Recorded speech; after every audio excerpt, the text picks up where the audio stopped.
지금 좀 혼란스럽죠. 굉장히 혼란스러운 상황입니다. 게다가 우리 빛과소금교회는 그 로마 카톨릭의 그 카렌다를 잘 안 지키니까. 그런데 필리핀 같은 경우는 이번 주가 오늘부터 이제 휴일이에요. 쭉 부활주일까지 홀리위크라 그래서.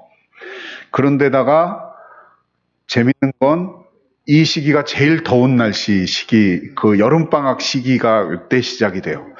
그러니까 부활주일 그 핑계를 대고 수요일 저녁부터 휴가를 다 떠나요. 교회도 안 가요. 원래도 그랬어요. 근데 이번에는 또 그 코로나 때문에 작년에도 그랬고 올해도 그랬고 교회에서 예배를 못하게 됐어요.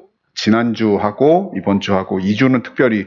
왜냐면 지금 필리핀 상황이 지금 하루에 10,000명이 나와요. 하루에 우리나라는 지금 400~500명 나온다고 막 오늘도 한 500명 가까이 나온다고 막 그러는데 지금 10,000명이 나오니까 10,000명을 찍어서 9,500 요 사이에서 왔다 갔다 하고 그런 상황이어서 지금 게다가 로마 카톨릭은 그러니까 제 입장에서는 뭐라고 이야기를 하냐면 솔직히 얘기해서 장사가 잘 되는 시즌이거든요. 고난주간에 부활주일에 여러 가지 팔아야 되거든요. 십자가도 팔고 예수 그것도 팔고 여러 가지 장사가 잘 되는 시즌인데 이걸 못하게 해놨어요. 지금 못 모이게 해버리니까 굉장히 많은 저항도 있었죠. 로마 카톨릭에서 안 된다라고 얘기를 했는데도 어쩔 수 없는 상황이, 그렇게 많은 상황이 되니까, 많은 사람들이 확진자가 나오게 되니까 예배를 못 모이고 있습니다. 그래서 저희 교회도 원래는 요 홀리위크 요 주간에 특별한 저희도 사경회 같이 매번 했는데 이번에도 온라인으로 그래서 저희가 유튜브에 RC 스프롤 목사님의 강좌를 보고 그래서 튤립을 다시 한번 복습하는 시간으로 해서 그렇게 강좌를 한다고 해요. 그래서 저는 오늘은 조금 제가 조인하기가 힘들 것 같다. 이따가 한 9시, 한국 시간으로 9시에 시작을 할 텐데 좀 말씀 사경회가 있다고 얘기를 하고 미안하다고 내일부터 하겠다라고 했는데 어쨌거나 필리핀도 최선을 다해서 하나님의 말씀을 사모하는 성도들이 있다는 걸 기억해 주시고 같이 기도하시면서 이 말씀 또 교회를 세우는 일에 같이 협력하는 우리 성도님들이 되었으면 합니다. 특별히 오늘 사경회로 신 목사님께서 저에게 주신 그 주제가 본래의 교회로 돌아가자라는 본래의 교회로라는 주제입니다. 근데 제가 설교를 하면서 제일 약한 부분이 이 주제 설교예요. 주제 설교 부분이 훈련이 안 돼서 그런지 꼭 한국에 나올 때도 제가 설교를 할 때도 필리핀 교회에서 설교하던 거를 설교를 했지 어떤 주제를 제가 잡아서 딱 설교를 하는 기회가 많이 없었고 그렇게 하지를 않았는데 그래서 굉장히 많은 시간을 제가 아침마다 운동을 하거든요. 운동을 하면서 거의 1시간은 설교 본문에 대한 거에 대한 묵상을 하고 기도를 하고 어떻게 해야 되나 주제 설교인데 내가 무슨 본문을 어떻게 하나님께서 주셔야 될까 기도를 하면서 게다가 또 요즘 제가 읽는 책 중심으로 해서 이 본문을 가지고 정말 본래의 교회로 돌아가는 모습을 어떻게 하나님께서 우리에게 말씀을 해주시는가 또 제가 제 입술을 빌려서 하나님의 말씀을 어떻게 성도들과 나눌 것인가라는 고민을 하면서 이 본문을 선택을 하게 되었습니다. 이 본문은 너무나 우리가 많이 또 잘 알고 있는 본문이죠. 왜냐하면 예수님께서 마지막에 제자들에게 지상명령이라는 그 명령으로 주고 가신 것입니다. 그래서 원래는 18절부터 20절까지의 말씀이 우리들의 굉장히 유명한 말씀 가운데 하나입니다. 다 같이 한번 읽어볼까요? 마태복음 28장 18절부터 20절까지 말씀을 같이 읽겠습니다. 시작. 예수께서 나와 일러 가라사대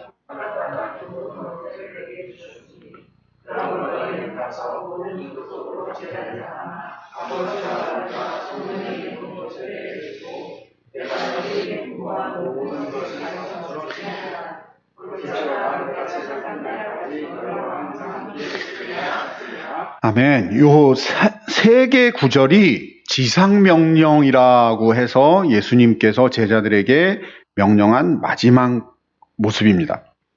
이 지상명령, 즉 우리가 교회의 본래의 모습으로 돌아간다라고 했을 때 그럼 그 본래의 모습이 무엇인가라고 생각해 볼 때에 저는 이 예수님의 마지막 명령이 우리 본래의 교회의 모습으로 돌아가는 것이 아닐까라고 생각을 했습니다. 특별히 오늘은 20절 말씀을 가지고 깊이 좀 생각해 보려고 하는데요.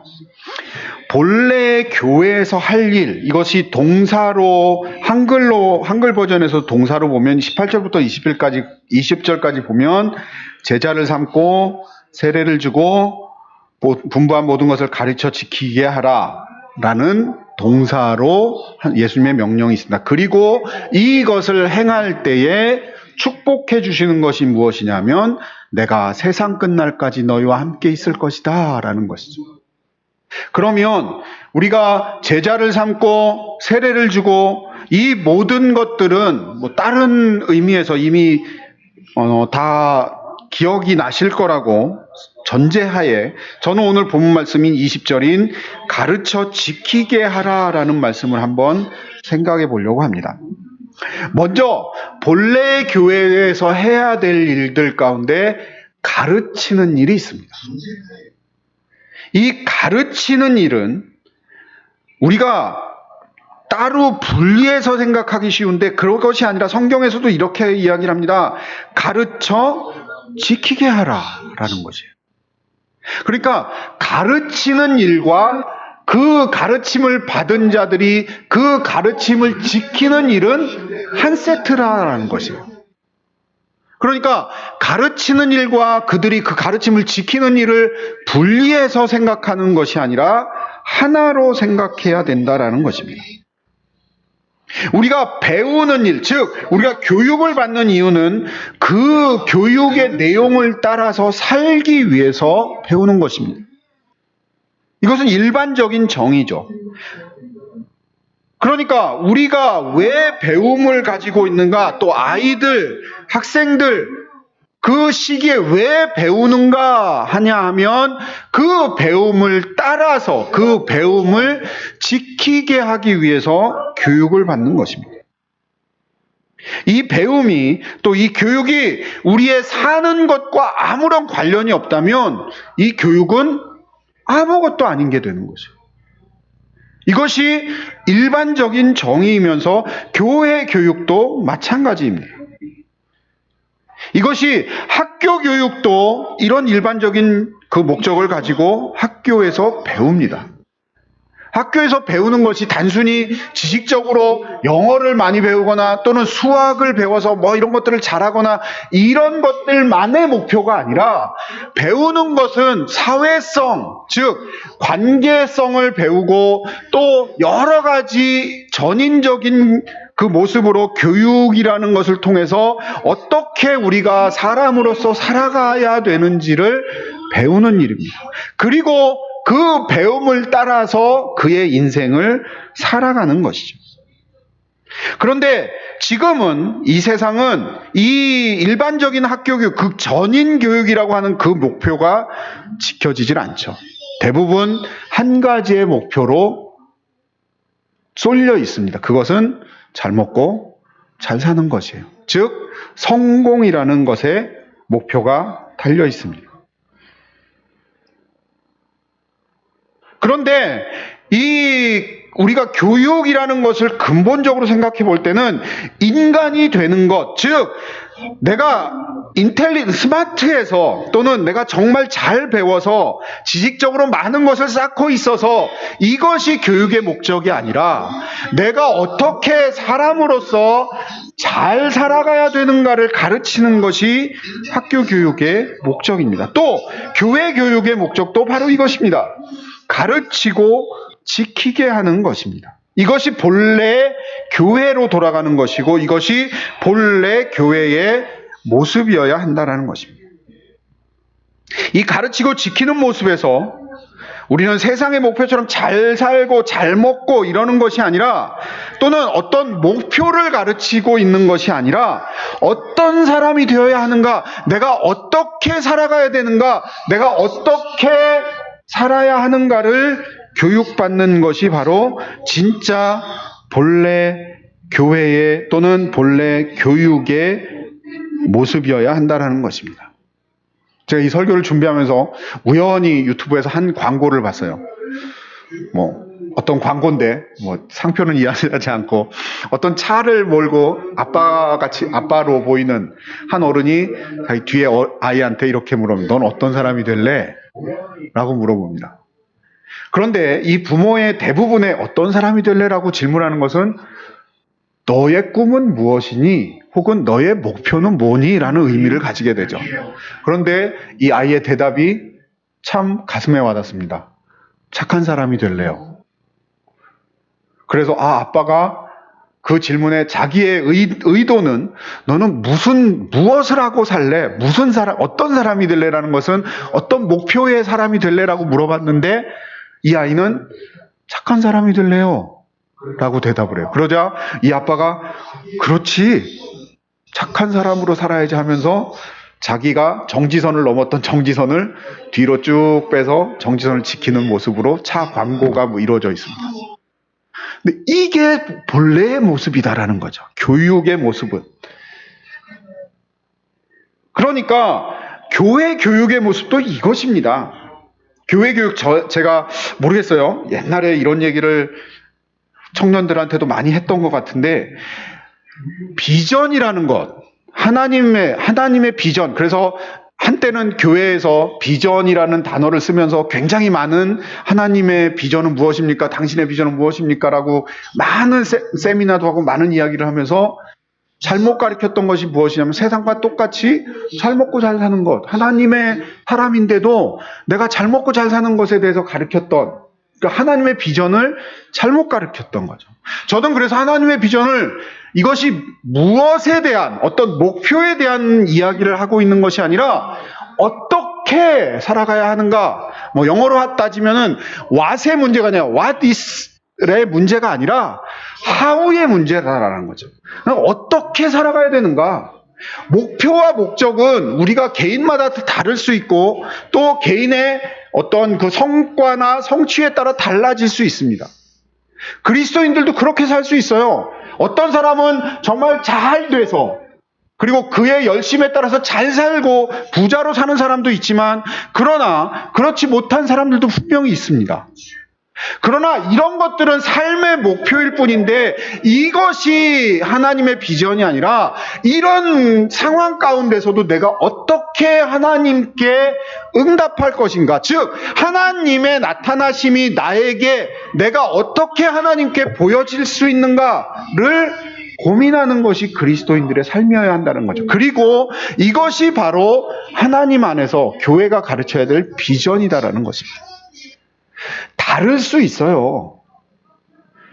교회 안에 모든 사람들이, 제가 아까도 식사를 하고 잠깐 얘기했지만 어느 교회 모 장로님은 교회 자기 자식들을 비롯해서 몇 명의 아이들을 엘리트를 만들겠다고 자신의 개인적인 재물을 투자를 합니다. 1년에 2억 정도를 쓰신대요. 그래서 아이들을 공부방에 모아놓고 강남에 있는 선생님을 데려다가 과외를 시켜요. 그래서 얘네들을 엘리트를 만들겠다. 그거를 특별한 돈을 받고 하는 것이 아니라 당신이 재력이 있으니까 그것을 투자를 해서 교회 아이들을 그렇게 엘리트를 시키겠다라고 이야기를 하는 것이에요. 그렇죠. 그 애들이 엘리트가 되면 좋죠.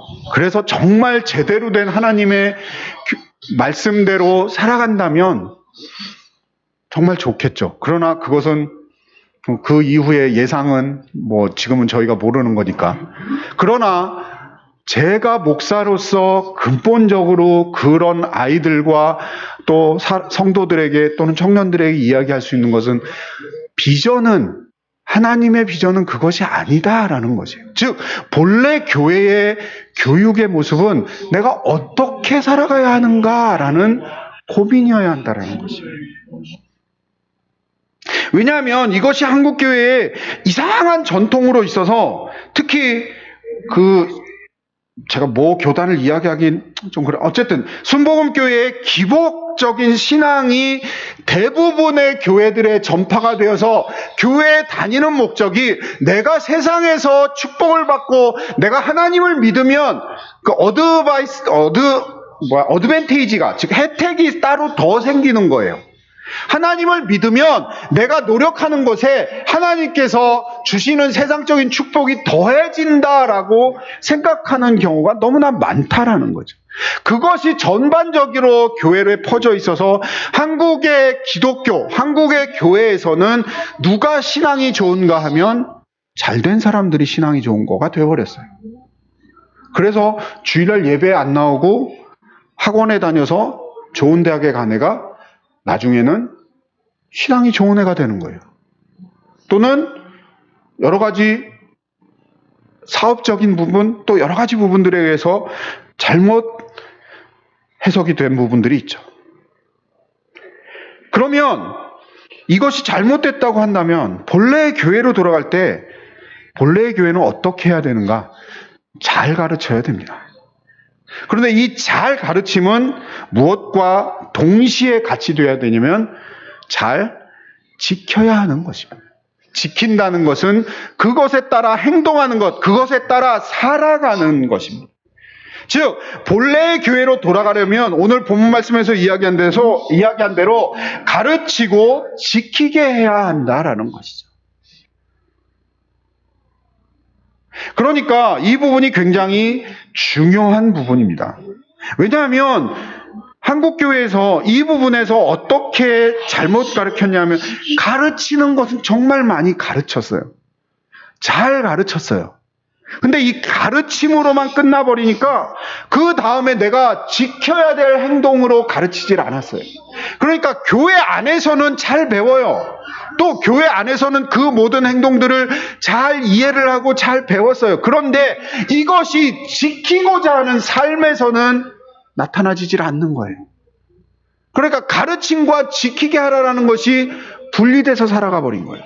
그래서 이렇게 가르친 가르침이 어떤 오류를 발생하게 하냐 하면 구원의 모습까지도, 그래서 유보적인 칭의론이 생겨나게 된 거예요. 잘못된 가르침에서 생겨난 잘못된 가르침이에요. 그래서 우리가 의롭게 되었거나 또는 성경에서 가르치는 칭의를 이야기하지 않고 이것이 구원의 때까지 유보가 되었다. 그래서 그 구원이 너의 행동과 삶까지 추가가 되어서 결론이 그때 날 것이다. 그래서 유보가 되었다라고 해서 유보적 칭의론이라는 이야기가 생겨나기도 했습니다. 무슨 뜻이냐면 성경에서 오늘 본문에서 이야기하는 가르치고 지키게 하라라는 이 말씀을 분리해서 잘못 가르쳤기 때문에, 그래서 이 지키어야 한다는 이 생활 가운데서 내가 어떻게 이것을 행동하고 어떻게 이것을 순종하고 어떻게 이것을 따를 것인가에 대한 강조점이 없었기 때문에 가르치는 일은 잘 해놨는데 이것이 행동으로 옮겨지지를 못하게 되니까 이 가르침과 지키게 하는 것이 분리돼서 잘못되게 되니까 이 가르침조차도 변질이 되어버렸다라는 것이에요.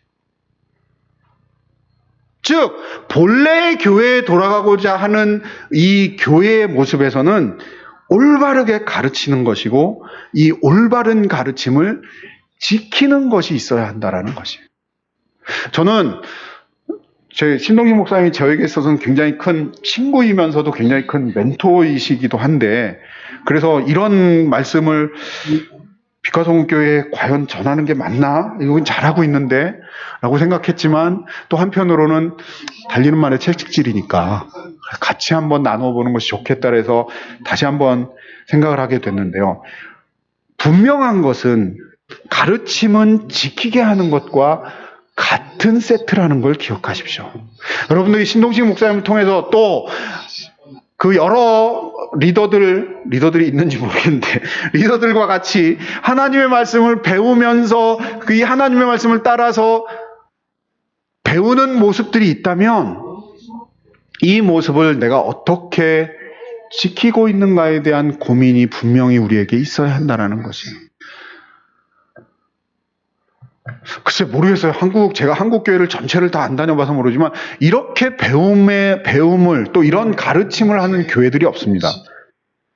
교회사를 배우는 교회가 모르겠어요. 신학교에서도 배우기 힘든 과목인데 그걸 가르치는 교회가 있는 것도, 게다가 조직신학을 또 막 이렇게 가르치고 이런 교회가 없거든요. 무슨 뜻이냐면 올바른 가르침, 또 좋은 가르침이 분명히 빛화성교회에 있습니다. 그렇다면 이 가르침이 있다면 이 가르침을 따르는 올바른 지키는 행동도 우리에게 분명히 있어야 한다는 것입니다. 이것이 분리되어 있다면 우리는 다시 한번 또다시 본래의 교회로 돌아와서 가르침부터 다시 시작해야 되는 거예요. 지금 코로나로 인해서 한국교회가 큰 변곡점에 서 있습니다. 그래서 어떻게 변하게 될지, 또 어떻게 교회들이 흘러가게 될지 모르겠지만, 지금 이 상황에서 우리가 다시 한번 본래의 교회 모습을 생각하는 것은 정말 올바른 가르침이 교회에서 흘러나왔으면 좋겠습니다. 그리고 그 올바른 가르침을 따라서 지키는 많은 그리스도인들이 있었으면 좋겠습니다. 그래서 쓸데없이 이분적으로 살아가는 그리스도인들이 아니라 교회 안에서 잘 배운 그리스도인들이 삶 가운데서 잘 사는 그리스도인들이 된다면, 그리고 그렇게 되는 것이 진짜 그리스도인들이기 때문입니다. 본래 교회로 돌아가는 것은 이 가르치고 지키는 것을 잘하는 교회입니다. 그러면 도대체 무엇을 가르쳐야 되느냐라는 것이죠. 오늘 본문에서는 이렇게 이야기합니다. 내가 너희에게 분부한 모든 것입니다. 여기서 내가는 그리스도입니다. 너희는 제자들이죠. 그러면 현대에 와서 내가는 누구입니까? 예수님께서 분부하신 것이에요. 그것은 하나님의 말씀이죠. 성경 말씀입니다. 또 이 성경 말씀을 잘 풀이해 주기 위해서 우리의 선조들이 만들어 놓은 교리서들이 있을 것이에요. 뿐만 아니라 하나님의 말씀을 가르치는 사역자로 세워놓으신 신동식 목사님의 교육에 당신이 연구한, 또 당신이 준비한 것들을 가르치는 이런 것들이 내가 분부한 모든 것이에요. 이것을 가르쳐야 하는 것이죠. 그런데 자꾸 여기서 잘못된 부분들이 들어오는 것이 무엇이냐면, 이 성경에서 가르치고 있는 부분들을 자기가 잘못 해석하는 부분들이 있다는 거예요. 그래서 우리가 역사적인 개혁교회의 가르침들을 왜 배우고 왜 그것들을 다시 한번 공부하고 연구하느냐 하면, 그 모든 선배들이 자신들의 상황과 생활 가운데서 묵상한 그 모든 말씀들을 체계적으로 만들어 놓았기 때문에 그것이 우리에게 기준점이 되고 있기 때문에 우리가 그것을 배우는 것입니다. 그래서 그리스도께서 분부한 모든 것, 이것을 우리는 복음이라고 이야기를 합니다. 그것을 하나님의 말씀이라고도 이야기를 하죠. 그런데 이 복음이라는 뜻은 영어로 이야기하면 굿뉴스인데요. 좋은 소식이라는 뜻이죠. 근데 왜 좋은 소식이냐라는 거죠. 우리가 이미 알다시피 인간은 죄로 인해서 죄 아래에서 살고 있기 때문에 죽음 아래서 살고 있는 겁니다. 오늘 우리 필리핀 교회에서 배울 텐데 전적 타락이라는 모습이 있죠. 근데 이 모습을 왜 우리가 배워야 되냐면, 이 전적 타락이라는 이 교리를 우리는 이미 알고 있지만 다시 한번 복습하면서 이야기하자면, 이 전적 타락이라는 교리를 믿지 않으면 이 복음을 우리가 믿을 수가 없습니다. 전적 타락이라는 교리가 뭐죠? 죄의 삭은 사망이다라고 해서 모든 인간들은, 즉 그리스도의 은혜와 성령의 그 선물로 구원을 주시기 전에 모든 사람들은 다 죄 아래서 사는 사람들이라는 것이고, 우리도 지금 성령의 선물을 받은 자로서 이 자리에서 말씀을 듣는 자이기 때문에 이것들을 알고 있지만, 그러나 우리가 만약에 성령의 선물을 받지 못하고 성령의 부르심을 받지 못했다면 우리도 역시 똑같이 죄 아래서 살아가는 죄인일 뿐이다라는 것이죠. 이 명제를 인정을 하느냐, 즉 내가 죄인인가 아닌가에 대한 구분이 바로 그리스도인인가 아닌가에 대한 기준이 된다라는 것입니다.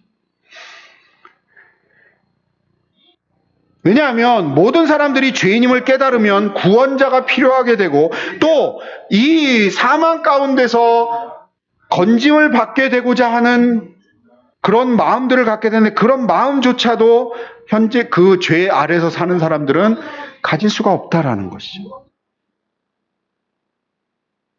그래서 내가 죄인이다라고 인정하는 그 사람은 이미 성령의 부르심을 따라 하나님의 은혜로운 선물을 받은 자가 되는 것입니다.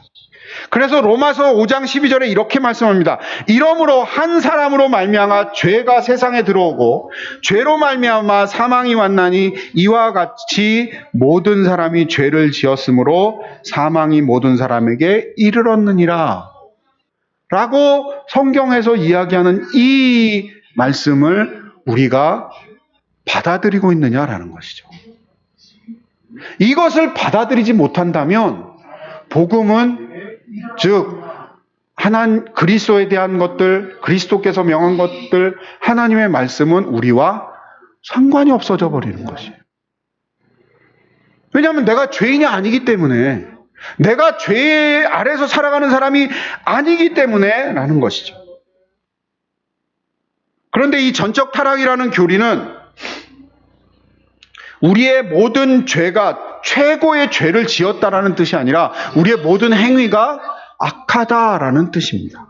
물론 죄에 대해서 분명히 그 크기, 레벨이 있습니다. 더 악한 죄가 있고 덜 악한 죄가 있죠. 그래서 전적 타락이라는 뜻은 최고의 악을 범한 상황이 아니라 우리의 모든 행동이나 모든 하는 일들이 악하다라고 이야기하는 교리입니다. 즉 우리는 죄 아래서 우리의 모든 행동이 악할 뿐이다라는 것이죠. 근데 이것이 우리는 즉 여기 모이신 성도님들은 그게 이해가 되지만 밖에 있는 사람들은 이게 이해가 안 되는 거예요. 내가 내 행동이 왜 악한 거냐? 내가 최소한 의인은 아니다.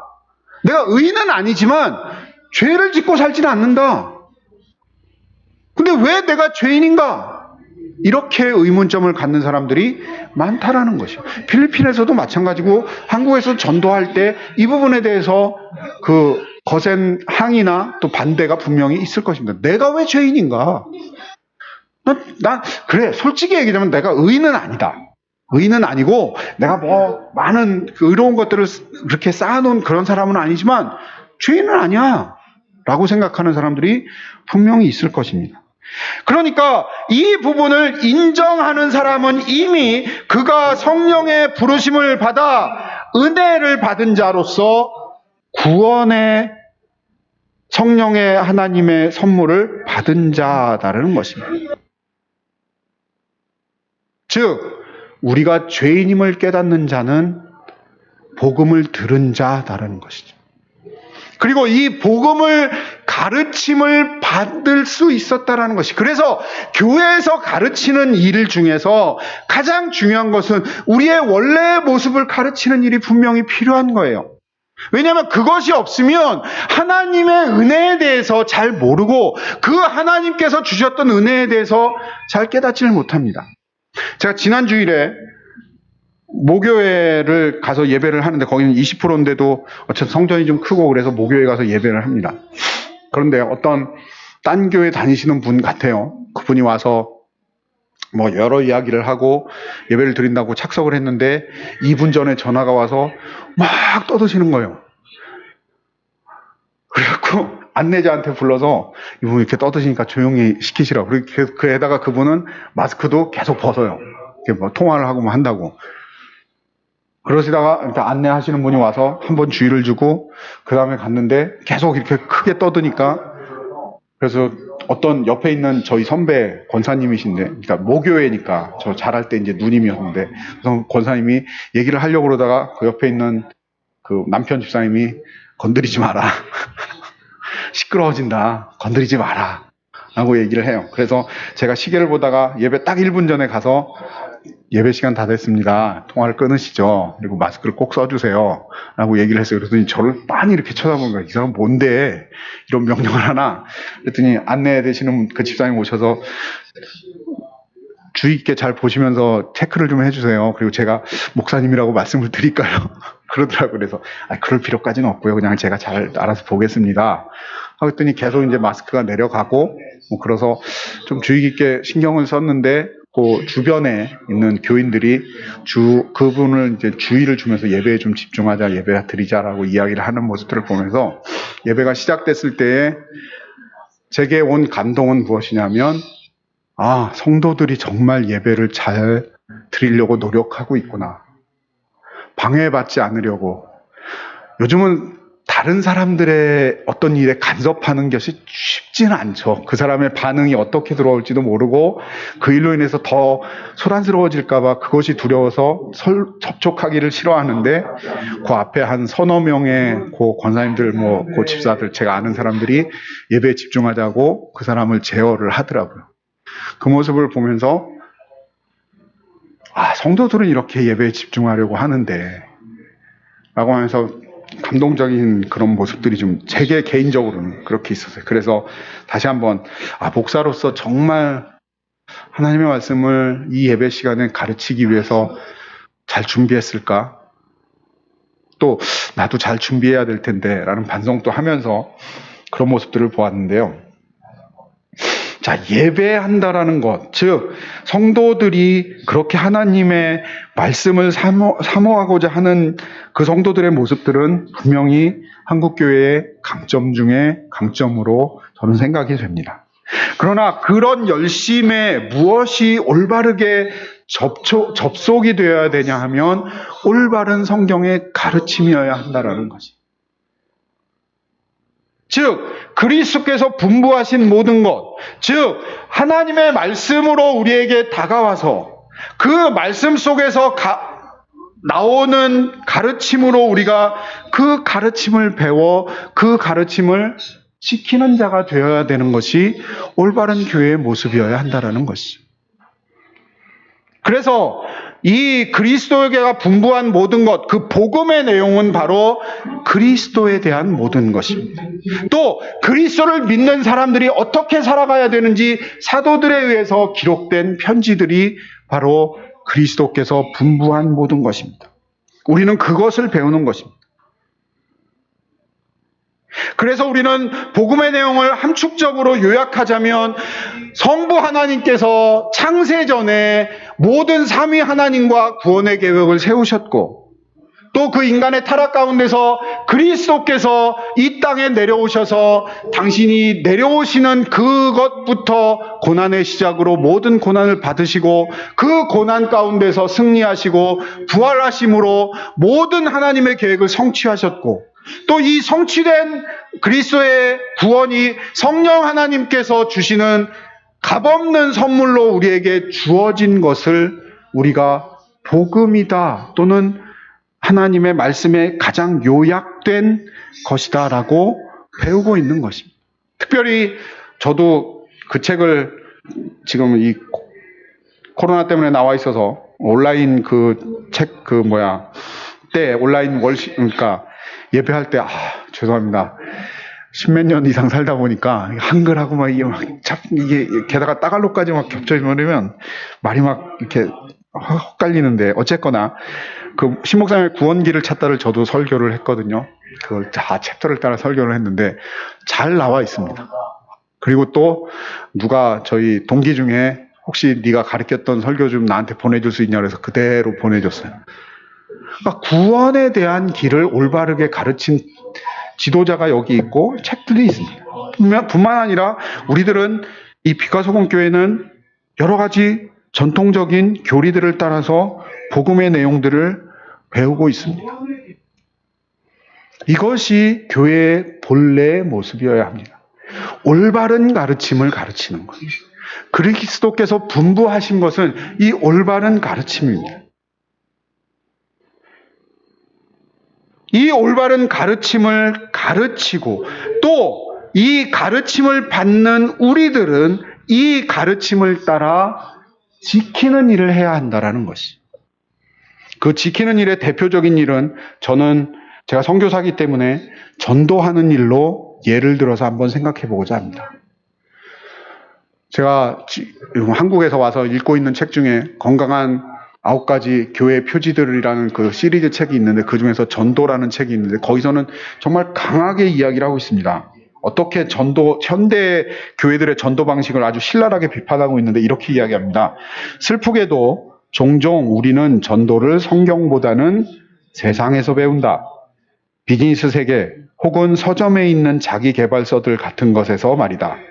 사탄은 더 큰 텔레비전 사역이나 재정적인 이득을 제시함으로써 결과에 대한 우리의 욕망을 노린다. 심지어 사탄은 선의의 욕구처럼 보이는 것으로 우리를 유혹한다. 이를테면 교인의 자격을 낮추거나 자신의 죄를 고백하는 회개 기도를 하면 그가 어떻게 살든지 상관없이 헌신된 신자가 되었다고 굳게 믿는 그런 것이다. 무슨 뜻이냐면 교회에서 전도 집회를 막 하잖아요. 사람의 감정적을 막 올려서 그 사람이 그래서 사회자가 지금 예수님을 믿으시는 분들 손을 들고 앞으로 나오십시오. 그래서 자신의 죄를 고백하십니까? 그리스도를 영접하십니까? 아멘 하면 신자가 되어버리는 거예요. 근데 이런 행위들을 여기서는 사탄이 하는 전도 방식이다라고 이야기를 해요. 교회에서 하는데 사탄의 전도 방식이래요. 무슨 말씀인가요? 성경적 원리를 전혀 따르질 않아요. 선교지에서도 선교적인 선교를 많이 해요. 많은 가난한 사람들을 도와줘요. 이번에 코로나를 인해서 많은 교회들이 얼마나 많은 계좌번호, 선교사님들의 계좌번호들이 그 페이스북에 나돌아다니는지 몰라요. 도와달라고. 왜냐하면 그걸 가지고 교인들을 돕겠다고. 물론 필요할 수도 있죠. 저는 그것을 막 극단적으로 그것은 잘못됐다, 아니다라고 이야기하고 싶진 않습니다. 필요합니다. 그러나 그것이 전부가 되는 것은 잘못됐다고 이야기를 합니다. 왜냐하면 그런 것들로 인해서 복음의 내용이 전달되지 않습니다. 우리가 가르쳐 지키는 행위 중에 어떤 행위를 해야 되느냐 하면 전도를 해야 되는데 그 전도는 내가 그리스도에 대해 배운 것을 어떻게 삶에서 나타내는가에 접촉점이 있습니다. 전도는 내가 그 말씀을 따라 살아갈 때 사람들이 보고 저것이 그리스도를 배운 사람의 삶이구나. 저것이 그리스도를 따르는 사람들의 삶이구나. 그렇다면 그 사람을 따라 또는 그 사람이 믿는 믿음에 대해서 궁금증이 생기는 것을 전도라고 그 책에서는 이야기를 하고 저는 그것에 맞다고 생각을 합니다. 그 책에서는 이렇게 이야기합니다. 전도는 복음, 우리를 구원으로 이끄는 하나님의 메시지를 가르치는 것으로 설득하는 데 목적을 둔다라고 이야기를 합니다. 전도는 사람을 끌어모아서 인원이 많은 교회가 되는 것이 아닙니다. 전도는 하나님의 메시지를 선포하는, 가르치는, 설교하는 것으로 설득시키고 납득시키는 일을 하는데 목적을 두고 있는 것이 전도입니다.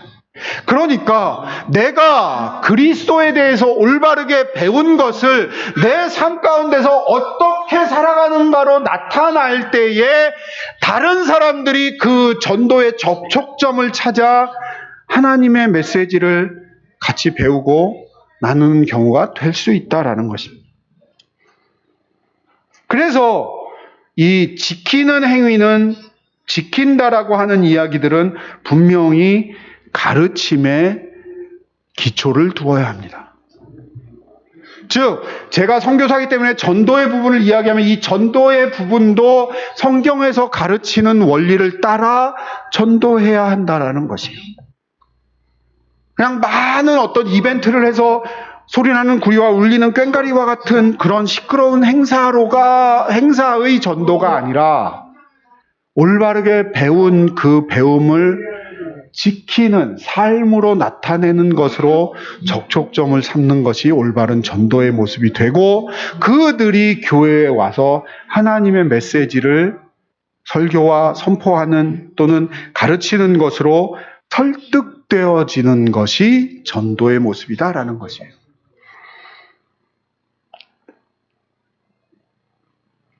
따라서 저희가 지키고자 하는 이 지킨다라는 행동을 저는 전도라는 요 한 가지의 예를 들어서 살펴보고 있는데요.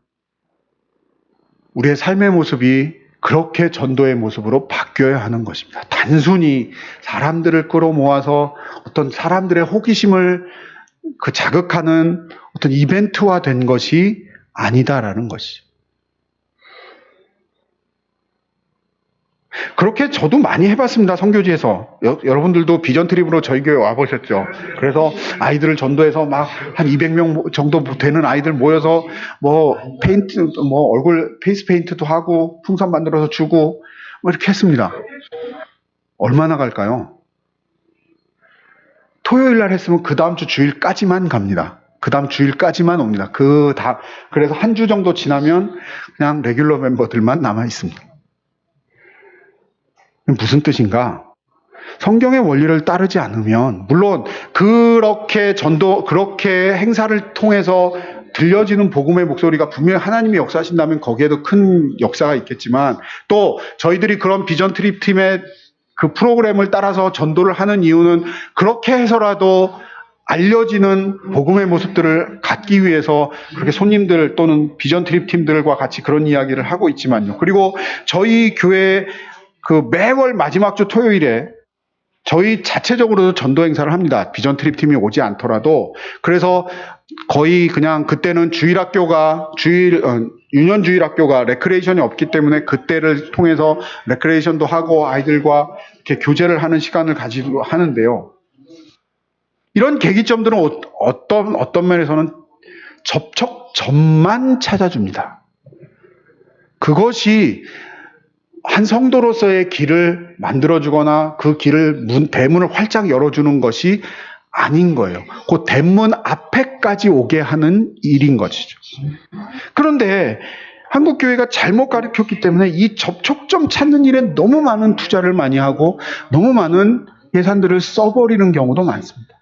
오히려 그것들만 노리고 다니는 연예인 간증자들이 있어요. 저는 깜짝 놀랐어요. 간증 금액 얘기를 듣고, 예를 들어서 그렇게 유명하지도 않은 분인데 CTS나 CBS에 나와서 간증했던 분이 한 교회 전도 집회에 가서 1시간 간증하는데 몇백만 원씩 준대요. 도대체 그 돈이면 그렇게 돈으로 전도될 일인가?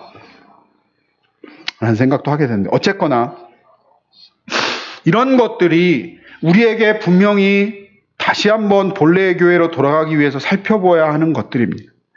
본래의 교회로 돌아간다는 것은 다시 한번 강조하지만 그리스도께서 분부한 것을 가르치고 이 가르침을 따라 지키게 하는 일이 본래의 교회의 모습으로 돌아가는 것입니다. 지금 코로나로 인해서 이 세계 전체가 큰 계기점을 맞이하였습니다. 교회도 마찬가지입니다. 이미 사람들은 예배의 편리함을 맛보았고, 그래서 여러 가지 핑계로 그냥 집에서 예배 드릴 수 있는 기회들도 생겼습니다. 또 이제는 교회들도 자기 교회라는 어떤 모습들로 연합체, 공동체의 모습이 아니라 이제는 다 그런 조직된 조직들이 흐트러져 버리는 세계가 분명히 올 것입니다. 그렇다면 우리들이 생각해야 할 것은 이 온라인을 통해서 어떤 프로그램들을 만들어서 교회를 알릴 것인가, 또는 교회의 숫자를 채울 것인가를 고민하는 것인가, 이것이 올바른 교회의 모습인가, 아니면 빛과 소금 교회에서 제시한 이 주제같이 본래의 교회, 성경에서 이야기하는 본래의 교회 모습으로 돌아가기 위해서 준비해야 할 것인가를 고민할 필요는 분명히 있어야 될 것입니다. 복음을 가르치고 지키는 모습으로 돌아가야 한다고 저는 생각합니다. 그래서 이 설교를 지난 주일에 필리핀 교회 온라인 그 예배를 할 때 이 본문을 그대로 한번 설교를 했습니다. 필리핀에 있는 교회 성도들이나 빛과 소금 교회 성도들이나 우리는 하나님을 믿고 하나님의 말씀을 따라 사는 사람들입니다. 그렇다면 우리가 본래의 교회의 모습으로 돌아가야 한다면 그것은 올바른 복음의 내용을 올바르게 가르치고 올바르게 지키게 하는 것이 그것으로 돌아가야 된다고 생각합니다. 여러 가지 보조 수단들이 있을 수 있습니다. 그러나 보조 수단들은 보조일 뿐이지 보조 수단들이라는 의미는 없어도 됩니다. 제가 필리핀 성도들에게 이렇게 이야기를 합니다. 제가 선교를 하는 그래서 바얀바얀한 교회나 산페드로 교회에 제가 목표로 하고 있는 인원은 1명 이상입니다. 많은 숫자가 아닙니다. 물론 숫자가 많으면 좋죠. 또 목회자가 숫자에 대해서 압박이나 스트레스가 없다면 그것도 또 문제이긴 합니다. 기본적으로 목회자에게는 성도들의 숫자가 기본적인 압박이 있을 수 있습니다. 그러나 그것이 저의 목회의 모든 것을 평가받는 것은 아니라고 생각됩니다. 성경에서는 예레미야 선지자 같은 경우는 어떤 목사님의 연구 결과에 보면 예레미야 선지자는 그렇게 하나님의 말씀을 외쳤지만 단 1명의 회심자도 없었다. 그래도 그는 하나님의 선지자다라고 일컬음을 받았다. 저는 그래도 그 욕심은 있어서 1명은 주세요. 1명만. 1명 이상이면 됩니다. 그 1명이 여러분들 가운데 1명만 있었으면 좋겠습니다. 더 이상의 목표도 그 1명이 각자의 1명이 될 수도 있고 그래서 많은 숫자가 될 수도 있겠지만 그러나 1명입니다라고 제가 이야기를 합니다. 올바른 성도 1명이 쭉쟁이 같은 성도 1000명보단 낫다고 생각합니다. 하나님은 분명히 마지막에 우리들에게 심판하실 것입니다. 그래서 지금 이 시기에 정말 우리의 교회는 알맹이 없이 겉모습만 나타내는 교회로 남을 것인가? 아니면 진짜 알곡의 모습으로 그리스도의 복음을 따라 살아가는 교인들이 있는 교회로 남을 것인가? 깊이 고민하고 또 서로에게 위로하는 모습이 있었으면 좋겠습니다. 그 성도들의 교제는 우리가 너무나 힘든 길입니다. 그런데 그 길을 나 혼자 가고 있는 것이 아니라 우리가 가고 있습니다. 또 이 우리는 단순히 빛과 소금 교회라는 이 장소만에 있는 것이 아니라 하나님께서 부르심을 받은 자들이 세계 곳곳에 흩어져서 그 말씀을 따라 살아가려고 도전하는 성도들이 분명히 있습니다. 그러므로 이 한 장소에서 모여있는 우리들이 서로 위로가 되기를 바랍니다. 그래서 본래의 교회로 돌아가는 일은 이 가르침을 올바르게 가르치고 올바르게 지키게 해서 그 내용은 그리스도께서 분부한 모든 것을 가르치는 교회들에게 이 교회들에게 있는 축복이 무엇이냐면 세상 끝날까지 너희와 항상 함께 있을 것이다 라는 것이에요. 이것으로 위로를 받으십시오. 성령 하나님이 나와 함께 하시고 또 하나님과 예수님 그리스도의 그 성삼위 하나님께서 세상 끝날까지 나와 함께 하시겠다라는 축복이 빛과 소금 교회와 성도님 여러분들께 함께 하시기를 축복합니다. 뿐만 아니라 세상 모든 곳에서 이 말씀을 지키고자 하는 노력하는 성도들에게 이 축복이 함께 하기를 축복합니다. 기도하겠습니다. 하나님 감사합니다. 우리에게 주신 이 말씀을 들었습니다. 부족한 종의 입술을 통해 하나님의 말씀이 전해졌습니다. 우리의 마음 가운데서 하나님의 말씀으로 들려지게 하시고 이 하나님의 말씀을 따라 순종하는 자들이 되게 하여 주시옵소서. 이 말씀이 우리의 믿음의 근원이며 또 우리가 본래의 교회로 돌아가는 우리의 모습의 근원임을 기억하게 하여 주시옵소서. 이 모든 말씀 예수님의 이름으로 기도드립니다. 아멘.